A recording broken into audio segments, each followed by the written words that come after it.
前方的命令又再次下达，准备选拔一批敢死军，与西伯利亚第12军团合力进军。在各个埃德加念完军令后，阿图尔毅然决然地向前走了一步，准备加入敢死军团。哥哥原本打算将阿图尔调到后方，以保证他的安全，但阿图尔执意要上前线。在这个世上，弟弟是他唯一亲人了。无奈之下，埃德加表示愿意陪他一同前往。趁着夜幕时分，敢死军团准备发起偷袭，不料被德军发现，身旁的战友还没来得及点燃引信，就无声离去。埃德加冒着枪林弹雨，接过尸体嘴里的烟，才将引信点燃。随着一声巨响，军团向德军发起进攻。敌军早有防备，战士们也只能顶着猛烈炮火继续前冲。成片的战友相继倒下，白色与红色交织在一起，显得那么炽烈。身旁的战友扭过头，还没说出一个字，就被一击毙命。战争仿佛就是阿图尔的成人礼，他再也不能对谁依靠。这场战斗一直打了1天1夜，在付出极大的代价后，终于夺下了德军阵地。埃德加在一间木屋里找到了弟弟，他们彼此凝视傻笑着，并不是为了胜利，更多是庆幸彼此还活着。夜晚，战士们还在为胜利而欢愉，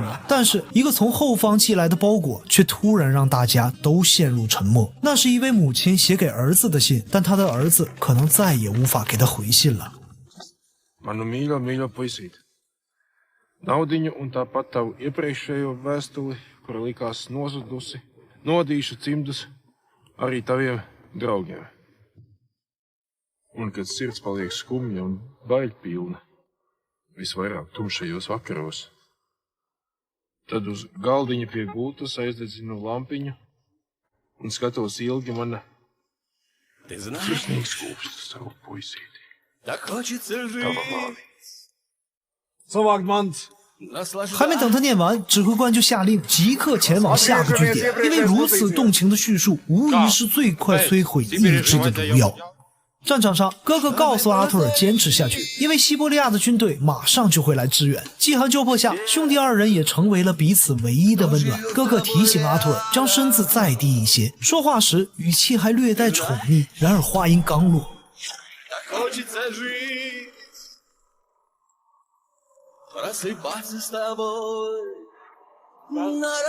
阿图尔疯了似的扒着冻硬的泥土，哥哥终究还是没能活着回去。至此，阿图尔在这个世上已再无亲人。